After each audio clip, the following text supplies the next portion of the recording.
Àwọn oníṣòwò Adirẹ nípinlẹ Ogun sọ̀kò sí Gomina Adeleke.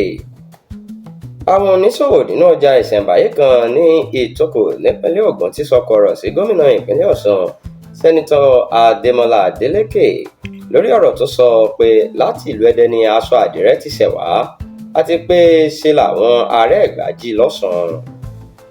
Tẹ́ ò bá gbàgbé, láìpẹ́ yìí ni Gómìnà Adeleke sọ fún olórí àwọn òṣìṣẹ́ níléeṣẹ́ ààrẹ Fẹ́mi Gbàjàbíàmílà nínú fídíò kan tó wà lórí ìkànnì ayélujára báyìí pé ìlú abínibí òun ìyẹn Ẹdẹ ni aṣọ àdìrẹ ti ṣẹ̀ wá.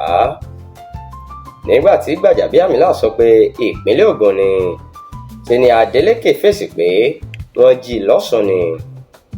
Àmọ́ ṣá, níbi ìpàdé oníròyìn kan nílùú Abẹ́òkúta lọ́jọ́ Thursday tó kọjá ní ìyálọ́jà ọjà àdìrẹ arábìnrin Sọmọdalẹ̀ Àkámọ̀ ti nàka àléébù sí ọ̀rọ̀ tí Adeleke sọ ọ̀hún. Ó ní àbùkù pátágbà ní sírìn Ẹ̀gbá. Ó ní akíkanjú àti olóòótọ́ èèyàn ní àwọn èèyàn ìlú Ẹ̀gbá. Iṣẹ́ àwọn babalá wọn sì ni àdìrẹ ṣíṣe, eléyìí tí wọ́n ti bẹ̀rẹ̀ láti àìmọye ọdún sẹ́yìn.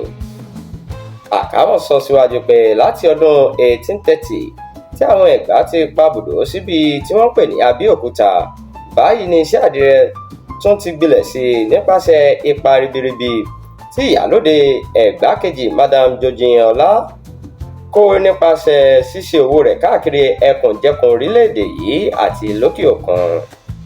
Ó ní kò sí àríyànjiyàn nínú rẹ̀ rárá pé Ẹ̀gbá ló ní àdìrẹ, kò sì sí bí ẹnìkan ṣe lè tún ìtàn náà rẹ̀ kọ.